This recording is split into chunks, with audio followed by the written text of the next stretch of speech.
বিসমিল্লাহির রহমানির রহিম। Hello my dear student, আসসালামু আলাইকুম। তোমাদের সকলকে অনেক অনেক প্রীতি ও শুভেচ্ছা জানিয়ে শুরু করছি আজকের আলোচনা। আমার আজকের আলোচনায় থাকছে এসএসসি রসায়ন অধ্যায় 5 রাসায়নিক বন্ধন ব্যাখ্যাসহ কতিপয় গুরুত্বপূর্ণ MCQ লেকচার 4। এই লেকচার 4-এ রাসায়নিক বন্ধনের আরও 7টি MCQ আমি সাজিয়েছি। এই 7টি MCQ খুবই গুরুত্বপূর্ণ। আসো এই গুরুত্বপূর্ণ MCQগুলো আমরা ভালোভাবে বুঝতে চেষ্টা করি। এই জন্য আমি তোমাদেরকে এখন বোর্ডে নিয়ে যাচ্ছি। দেখো আমি বোর্ডে লিখে রেখেছি এসএসসি রসায়ন অধ্যায় 5 রাসায়নিক বন্ধন ব্যাখ্যাসহ কতিপয় গুরুত্বপূর্ণ MCQ লেকচার 4। দেখো আমাদের আজকের এই 7টি MCQর মধ্যে প্রথমটি হচ্ছে 1, কোনটির জলীয় দ্রবণ তড়িৎ পরিবাহী। দেখো আমাদের প্রথম MCQটি হচ্ছে কোনটির জলীয় দ্রবণ তড়িৎ পরিবাহী। তোমরা জানো আয়নিক যৌগগুলো তড়িৎ পরিবহন করতে পারে, সমযোজী যৌগ কিন্তু পারে না। তবে কিছু কিছু সমযোজী যৌগ আছে যারা পানিতে বিয়োজিত হয়ে যদি আয়ন তৈরি করে ধনাত্মক ঋণাত্মক আয়ন, তারা কিন্তু পারে, যেমন হাইড্রোক্লোরিক অ্যাসিড, সালফিউরিক অ্যাসিড, এরা পারে। কিন্তু সাধারণত সমযোজী যৌগগুলো তড়িৎ পরিবহন করতে পারে না। আয়নিক যৌগগুলো গলিত এবং দ্রবীভূত অবস্থায় বিদ্যুৎ পরিবহন করতে পারে। তো আমরা দেখি অপশানগুলো কি লেখা আছে। দেখো কোনটির জলীয় দ্রবণ তড়িৎ পরিবাহী, মানে কোনটির জলীয় দ্রবণ তড়িৎ পরিবাহী মানে কোনটি দিয়ে মানে পানিতে দ্রবীভূত করে যে দ্রবণটা তৈরি করবে সেই দ্রবণটার মধ্যে দিয়ে বিদ্যুৎ পরিবহন করতে পারবে সেটা। দেখো কোনটির জলীয় দ্রবণ তড়িৎ পরিবাহী, চিনি সমযোজী যৌগ, এটা পানিতে দ্রবীভূত হয় কিন্তু বিদ্যুৎ পরিবহন করতে পারে না, কারণ সেখানে ধনাত্মক ঋণাত্মক আয়ন থাকে না। গ্লুকোজ একই অবস্থা, গ্লুকোজ এই সমযোজী যৌগ, এটা পানিতে দ্রবীভূত হয়ে আয়নিত হয় না, ধনাত্মক ঋণাত্মক আয়ন হয় না। বিদ্যুৎ পরিবহন করতে হলে ধনাত্মক ও ঋণাত্মক আয়ন থাকা চাই। যেহেতু পানিতে দ্রবীভূত হয়ে গ্লুকোজ ধনাত্মক ও ঋণাত্মক আয়ন তৈরি করে না, এই জন্য বিদ্যুৎ পরিবহন করতে পারবে না। এরপর আসে ইউরিয়া, এটি একটি জৈব যৌগ। ইউরিয়া একটি জৈব যৌগ, এটাও পানিতে দ্রবীভূত হয়ে বিদ্যুৎ পরিবহন করতে পারে না, কারণ ধনাত্মক ও ঋণাত্মক আয়ন তৈরি করে না, এই জন্য বিদ্যুৎ পরিবহন করতে পারে না। বিদ্যুৎ পরিবহন করতে হলে পানিতে ধনাত্মক ঋণাত্মক আয়ন থাকতেই হবে, তাহলেই সে বিদ্যুৎ পরিবহন করতে পারবে। এরপরে সর্বশেষ তুতে হচ্ছে কপার সালফেট। দেখো তুতে হচ্ছে কপার সালফেট ডট 5 অণু পানি H2O, এইটা তুতে। দেখো কপার সালফেট ডট 5 অণু পানি, এই 5 অণু পানি হচ্ছে ক্যালাস পানি বলা হয়, অর্থাৎ কপার সালফেট এই 5 অণু পানিকে গ্রহণ করে ক্যালাসিত হয়। তো কপার সালফেট কিন্তু একটি আয়নিক যৌগ। এই যৌগটাকে যখন তুমি পানিতে যোগ করে দ্রবীভূত করবে, তখন কপার 2+ আয়ন সালফেট 2- আয়ন তৈরি হবে। ওই ধনাত্মক এবং ঋণাত্মক আয়নের জন্য সে বিদ্যুৎ পরিবহন করতে পারবে। যেহেতু কপার সালফেট আয়নিক যৌগ পানিতে দ্রবীভূত হয়ে ধনাত্মক ঋণাত্মক আয়ন তৈরি করে, তাহলে আর কোনো কথা নাই, এই যৌগটি বিদ্যুৎ পরিবহন করতে পারবে। তাহলে আমাদের অ্যান্সার কোনটি? কোনটির জলীয় দ্রবণ তড়িৎ পরিবাহী? অ্যান্সার হচ্ছে তুতে। দেখো তুতে সংকেতটাও কিন্তু একটা MCQ। যদি বলা হয় তুতের সংকেত কোনটি, তখন এটা হবে কপার সালফেট ডট 5 অণু পানি। বুঝতে পেরেছ? তাহলে তুতে বিদ্যুৎ পরিবহন করবে, তাহলে তুতে বিদ্যুৎ পরিবহন করবে। আমি এটা মুছে ফেললাম, তুতে বিদ্যুৎ পরিবহন করবে। তাহলে আমাদের 1 নাম্বার MCQ শেষ। 1 নাম্বারের অ্যান্সার হচ্ছে তুতে। এরপর দেখো 2 কি বলেছে। দেখো 2, বন্ধন গঠনকালে প্রতিটি পরমাণুই আর্গনের ইলেকট্রন বিন্যাস অর্জন করেছে। দেখো আমাদের দ্বিতীয় MCQটি হচ্ছে মানে নিম্নের কোন যৌগটির মধ্যে বন্ধন গঠনকালে মানে প্রত্যেকটি পরমাণু আর্গনের ইলেকট্রন বিন্যাস অর্জন করেছে। তোমরা কিন্তু জানো যে আর্গনে 18টি ইলেকট্রন রয়েছে। আমরা এখন দেখব কার মধ্যে 18টি ইলেকট্রন আছে। লক্ষ্য করো আমাদের প্রথম যে MCQ পটাশিয়াম ফ্লোরাইড। 1 নাম্বারটা হচ্ছে পটাশিয়াম ফ্লোরাইড।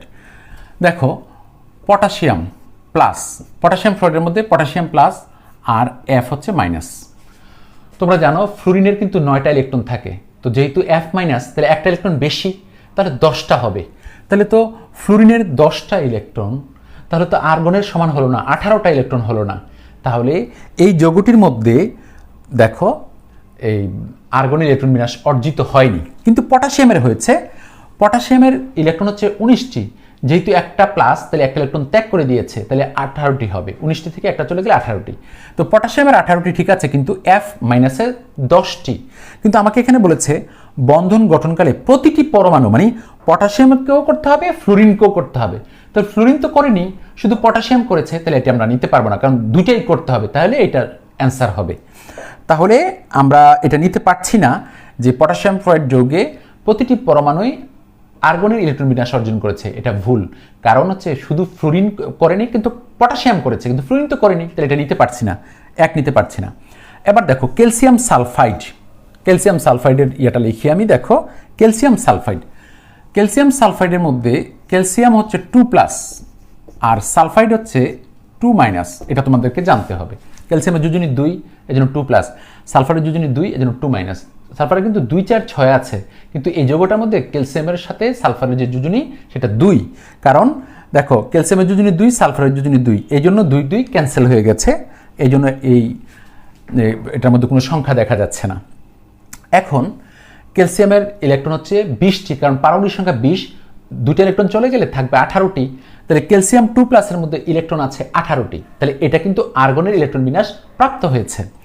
এরপরে সালফারের অরিজিনাল ইলেকট্রন হচ্ছে 16টি, কারণ সালফারের পারমাণবিক সংখ্যা 16, তাহলে সালফারের পারমাণবিক সংখ্যা 16 হওয়ার কারণে ইলেকট্রন 16টি, কিন্তু 2-, মানে 2টা ইলেকট্রন বেশি, তো 16-র সাথে 2 যোগ করলে 18 হবে, তাহলে S2-, এটার মধ্যে 18টি ইলেকট্রন রয়েছে, ক্যালসিয়াম 2+, এটার মধ্যে 18টি ইলেকট্রন রয়েছে। তাহলে এই যৌগটি তৈরি করতে গিয়ে যে ক্যালসিয়াম এবং সালফার যে দুটি মৌল একত্রিত হয়ে যৌগ গঠন করেছে, তাহলে আমি বলবো এই যৌগের মধ্যে ক্যালসিয়াম পরমাণুর আর্গনের ইলেকট্রন বিন্যাস ধারণ করেছে এবং সালফারও কিন্তু আর্গনের ইলেকট্রন বিন্যাস ধারণ করেছে।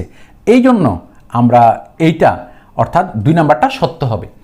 এরপর দেখো পটাশিয়াম ক্লোরাইড, পটাশিয়াম ক্লোরাইডের বিষয়টা একটু দেখবো। পটাশিয়াম ক্লোরাইড দেখো, পটাশিয়াম ক্লোরাইডের মধ্যে পটাশিয়াম প্লাস আর ক্লোরিন হচ্ছে মাইনাস। তো তোমরা জানো পটাশিয়ামের 19টি ইলেকট্রন, একটি চলে গেলে থাকবে 18টি, তাহলে এটা আর্গনের ইলেকট্রন বিন্যাস প্রাপ্ত হয়েছে। ক্লোরিনের ইলেকট্রন হচ্ছে 17টি, কেন? তার পারমাণবিক সংখ্যা 17, তো একটি ইলেকট্রন যেহেতু সে গ্রহণ করেছে তা এখন হয়ে যাবে 18, তাহলে Cl- এর কিন্তু 18টি ইলেকট্রন। তাহলে K+ এবং Cl- যৌগ তৈরি করেছে, তো K+-এরও 18টি ইলেকট্রন হয়েছে, Cl- এরও 18টি হয়েছে, অর্থাৎ আর্গনের ইলেকট্রন বিন্যাস অর্জন করেছে পটাশিয়াম এবং ক্লোরিন। তাহলে এটাও সত্য, 3।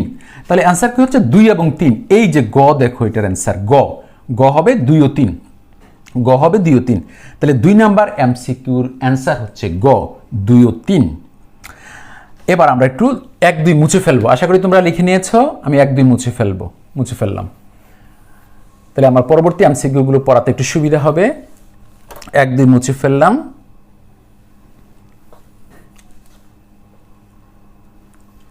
আচ্ছা, এখন আমি 3-এ চলে যাব। দেখো 3, লক্ষ্য করো, পানিশূন্য কপার সালফেটের বর্ণ কিরূপ। লক্ষ্য করো কি বলেছে প্রশ্নে, পানিশূন্য কপার সালফেটের বর্ণ কিরূপ। দেখো কপার সালফেট ডট 5 অণু পানি, 5 অণু পানি। জানো এই যে কপার সালফেট 5 অণু পানি, এটাকে ব্লু ভিট্রিয়ল বলা হয়। যদিও আমাদের একটি MCQ আছে এখানে, আমরা সেটা দেখব। এই ব্লু ভিট্রিয়ল, এটা থেকে যদি 5 অণু পানি তাড়িয়ে দেওয়া হয় তাপ দিয়ে, এইটা হচ্ছে নীল। দেখো এটা হচ্ছে নীল। কপার সালফেট 5 অণু পানি, এটা ব্লু ভিট্রিয়ল, পানিযুক্ত কপার সালফেট বলা হয় এটাকে, এটা নীল। যখন এটাকে তাপ দিবে এই পানি চলে যাবে, তখন এটা এরকম হয়ে যাবে। দেখো কপার সালফেট, তখন এটা হয়ে যাবে সাদা। আমি আবারও বলছি, পানিযুক্ত কপার সালফেট হচ্ছে নীল, কিন্তু তুমি যদি তাপ দিয়ে পানিকে তাড়িয়ে দাও তখন শুধুমাত্র কপার সালফেট হবে CuSO4, তখন এটা হবে সাদা। এটা তখন আর বর্ণ থাকে না, সাদা হয়ে যায়, কালারলেস হয়ে যায়, মানে সাদা। তাহলে আমি কি বলবো, যে পানিযুক্ত কপার সালফেট হচ্ছে নীল বর্ণের, আর যদি তাপ দিয়ে পানিকে তাড়িয়ে দেওয়া হয় তখন শুধুমাত্র কপার সালফেট থাকে, সেখানে অনার্দ্র মানে আর্দ্র নয়, পানি শূন্য, তখন এটা হয়ে যায় সাদা। এই যে সাদা। তাহলে কি হলো অ্যান্সারটা? দেখো পানি শূন্য কপার সালফেটের বর্ণ কোনটি? সাদা। দেখো ক, অ্যান্সার হচ্ছে সাদা। তাহলে পানি শূন্য কপার সালফেটের বর্ণ কিরূপ? সাদা। ফাইনাল করে ফেললাম, সাদা। এবার আসো 4 নাম্বার MCQ। দেখো 4 নাম্বার MCQটি কি? চিনির সংকেত কোনটি? লক্ষ্য করো, আমরা চিনি খাই, চিনি দিয়ে চা খাই, তারপরে চিনি দিয়ে বিভিন্ন ধরনের এক্সপেরিমেন্ট করি, যেমন চিনি বিদ্যুৎ পরিবহন করে কিনা সেটার জন্য আমরা চিনি দিয়ে এক্সপেরিমেন্ট করি। কিন্তু সেই চিনির সংকেত যদি না জানি তাহলে কি চলবে? চলবে না। এই জন্য চিনির সংকেতটি আমরা শিখে নেব। দেখো চিনির সংকেত হচ্ছে C6H12O6, এটা হচ্ছে গ্লুকোজের সংকেত। দেখো ক গ্লুকোজ, আর খ হচ্ছে C12H22O11, এইটা হচ্ছে চিনির সংকেত। C12H22, দেখো C12H22O11। আমি আবারও বলছি, চিনির সংকেত হচ্ছে C12H22O11। C12H22O11, তাহলে খ হচ্ছে এটার অ্যান্সার। তাহলে দেখো চিনির সংকেত কোনটি, লক্ষ্য করো চিনির সংকেত কোনটি, এই যে এটা C12H22O11। তো এখন তোমরা হয়তো বলতে পারো যে স্যার বাকিগুলো যে লিখেছেন এগুলো একটু বলে দেন। হ্যাঁ বলছি, এটা হচ্ছে গ্লুকোজ C6H12O6 গ্লুকোজ। তো একটা এমসিকিউ এমন হতে পারে নিম্নের কোনটি গ্লুকোজ, তখন তুমি এটা শিখে রাখলে একটা এমসিকিউ হয়ে গেল। ক হচ্ছে গ্লুকোজ। আর জানো গ এটা হচ্ছে স্টার্চ, এটা স্টার্চ একটা পলিমার অণু, এটা স্টার্চ। আর ঘটা দেখো, ঘটা হচ্ছে এরকম CH3, তারপর হচ্ছে CH2 বন্ড COOH। দেখো এটাতে 3টা কার্বন আছে, এই যে 3টা কার্বন। এরপরে দেখো 3 2 5 একে 6টা হাইড্রোজেন আর অক্সিজেন 2টা। এটার নাম হচ্ছে প্রোপানোয়িক অ্যাসিড। দেখো প্রোপানোয়িক অ্যাসিড, প্রোপানোয়িক অ্যাসিড। তোমরা যখন জৈব যৌগ পড়বে এটা জানতে পারবে, প্রোপানোয়িক অ্যাসিড। দেখো প্রোপানোয়িক অ্যাসিড এইটা। তাহলে C3H6O2 এটা কিন্তু প্রোপানোয়িক অ্যাসিড। তাহলে আমরা দেখতে পাচ্ছি ক হচ্ছে গ্লুকোজ, গ হচ্ছে স্টার্চ, ঘ হচ্ছে প্রোপানোয়িক অ্যাসিড। এই ঘটা হচ্ছে চিনি C12H22O11, এটা হচ্ছে চিনি। চিনির সংখ্যা হচ্ছে C12H22O11। আলহামদুলিল্লাহ, তাহলে চিনির সংকেত আমাদের জানা হয়ে গেল। তাহলে আমাদের 4 নম্বর এমসিকিউ কমপ্লিট হয়ে গেল, আমাদের 4 নম্বর এমসিকিউ কমপ্লিট হয়ে গেল। আমরা এখন 5 নম্বর এমসিকিউর মধ্যে চলে যাব। 5 দেখো 5 নম্বর এমসিকিউতে চলে যাব। 5-এ কি বলেছে একটু দেখি। পানির অণুতে আছে, খুব সুন্দর একটি এমসিকিউ। দেখো পানির অণুতে আছে, আমি পানির অণুটা লিখি। দেখো H2O, এটাকে যদি গাঠনিক সংকেত আকারে লিখি এরকম হবে। এই দেখো পানির অণুতে আছে 1 নাম্বার ঘূর্ণায়মান ইলেকট্রন। অবশ্যই যে কোনো অণুতেই ঘূর্ণায়মান ইলেকট্রন থাকে, কারণ ওই যৌগটা তৈরি যেই পরমাণুগুলো দ্বারা তৈরি হবে সেই পরমাণুর ইলেকট্রনগুলো তার বিভিন্ন শক্তি স্তরে ঘূর্ণায়মান অবস্থায় থাকবে। তাহলে তো যে কোনো পদার্থের মধ্যেই ইলেকট্রন ঘূর্ণায়মান অবস্থায় আছে। তাহলে দেখো পানির অণুতে ঘূর্ণায়মান ইলেকট্রন রয়েছে। দেখো তাহলে পানির অণুতে আছে ঘূর্ণায়মান ইলেকট্রন, সত্য। এরপরে দেখো মুক্তজোড় ইলেকট্রন। তোমরা জানো অক্সিজেনের কিন্তু 2টি মুক্তজোড় ইলেকট্রন থাকে। মুক্তজোড় ইলেকট্রনগুলোকে এইভাবে লেখা হয়। মুক্তজোড় ইলেকট্রন কি, কোনো পরমাণু সর্বশেষ শক্তি স্তরে বন্ধন না করে যদি জোড় অবস্থায় ইলেকট্রন থেকে যায় তখন সেই ইলেকট্রনগুলোকে মুক্তজোড় ইলেকট্রন বলে। অক্সিজেনের মধ্যে 2টি মুক্তজোড় ইলেকট্রন রয়েছে। মুক্তজোড় ইলেকট্রন কিভাবে বের করতে হয় আমি আগের যে লেকচার আছে সেই লেকচারগুলোতে দেখিয়েছি। তো সেই লেকচারগুলোর এই লিঙ্ক আমি ডেসক্রিপশন বক্সে দিয়ে দেবো, তোমরা সেখানে ক্লিক করে দেখে নিও। আচ্ছা, তাহলে এখানে অক্সিজেনের মুক্তজোড় ইলেকট্রন রয়েছে। তাহলে কি হলো, ঘূর্ণায়মান ইলেকট্রন আছে, মুক্তজোড় ইলেকট্রন রয়েছে। এরপরে দেখো 3 নাম্বার সমযোজী বন্ধন। লক্ষ্য করো এই যে সমযোজী বন্ধন, 2টা সমযোজী বন্ধন রয়েছে। তাহলে সমযোজী বন্ধন আছে, এটাও সত্য। তাহলে ফাইনালি কি হলো, পানির অণুতে ঘূর্ণায়মান ইলেকট্রন আছে, মুক্তজোড় ইলেকট্রন আছে, সমযোজী বন্ধন আছে। তাহলে 3টাই সত্য, অর্থাৎ ঘ হবে এটার অ্যান্সার 1, 2 এবং 3। তাহলে 5-এর অ্যান্সার হচ্ছে 1, 2 এবং 3। ব্যাস হয়ে গেল 5 নাম্বার কমপ্লিট। এবার আমরা চলে যাচ্ছি 6 নাম্বার। কোনটি সাধারণ তাপমাত্রায় তরল? দেখো কোনটি সাধারণ তাপমাত্রায় তরল, এখানে কয়েকটা পদার্থ দেওয়া আছে। একটা হচ্ছে প্রোপেন, তোমাদেরকে বলে রাখি মিথেন, ইথেন, প্রোপেন এগুলা গ্যাস। এরপরে দেখো প্রোপেন গ্যাস। পারদ, পারদ হচ্ছে Hg। জানো পারদ কিন্তু একটা ধাতু, সকল ধাতু সলিড পদার্থ, কিন্তু পারদ হচ্ছে ব্যতিক্রম, যে কিনা ধাতু হওয়া সত্ত্বেও তরল। তাহলে তোমাকে এটা জানা রাখতে হবে, মানে তুমি একবার এই যে আমি তোমাদেরকে বললাম এখান থেকে তোমরা শুনে মনে রাখবে যে পারদ ধাতু কিন্তু এটা তরল। যেমন লোহা ধাতু শক্ত, সোডিয়াম ধাতু শক্ত, তারপরে অ্যালুমিনিয়াম ধাতু শক্ত। অ্যালুমিনিয়াম হচ্ছে তোমরা যে বাসায় ভাত রান্না করো সেই পাতিলটা হচ্ছে অ্যালুমিনিয়ামের তৈরি, তো এটা শক্ত। তো সকল ধাতু এরকম সলিড পদার্থ, কিন্তু মার্কারি একটি ব্যতিক্রমধর্মী ধাতু, যে কিনা ধাতু হওয়া সত্ত্বেও তরল। এই জন্য মার্কারি কিন্তু তরল। তাহলে সাধারণ তাপমাত্রায় দেখো পারদ, এই পারদই হচ্ছে মার্কারি, পারদ হচ্ছে মার্কারি। Hg এটা তরল। এরপরে কর্পূর, তোমরা যারা দেখেছো কর্পূর কিন্তু সলিড।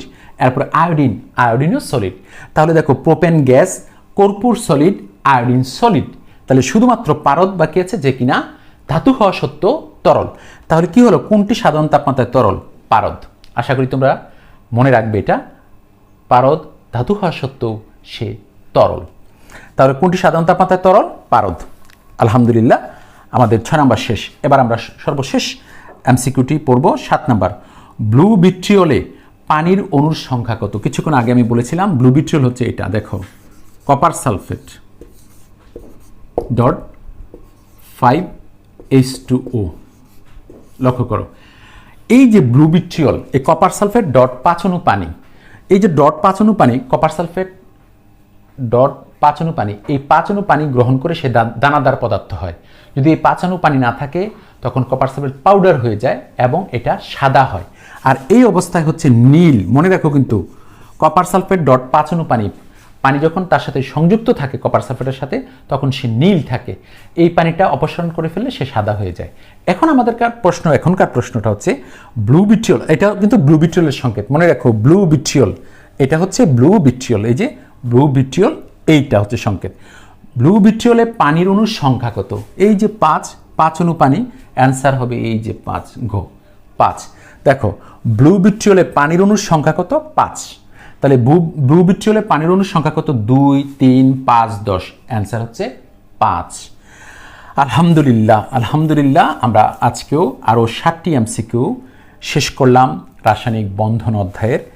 ইনশাল্লাহ আমরা আরও কয়েকটা ক্লাসে আরও কিছু এমসিকিউ পড়ব রাসায়নিক বন্ধনের। যদি আমরা আরও কিছু সংখ্যক এমসিকিউ রাসায়নিক বন্ধনের অধ্যায়ের পড়ে নেই, তাহলে আমাদের যে কোনো এমসিকিউ আসুক এই অধ্যায় থেকে ইনশাল্লাহ আমরা পারব। তো আমি আশা করব যে তোমরা আমার সাথে সাথে এভাবে এমসিকিউগুলো প্র্যাকটিস করে যাবে। দেখবে একদিন তোমাদের অনেক সত্যিকার অর্থেই একটি সুন্দর প্রিপারেশন হবে। তো আশা করি তোমরা আগামী দিনগুলোতেও আমার সাথে থাকবে, এই প্রত্যাশা রেখে আজকের মতো আমি এখানেই শেষ করব। ইনশাল্লাহ দেখা হবে পরবর্তী ক্লাসে। সে পর্যন্ত ভালো থেকো, সুস্থ থেকো। আল্লাহ হাফিজ, ফি আমানিল্লাহ। ধন্যবাদ সকলকে।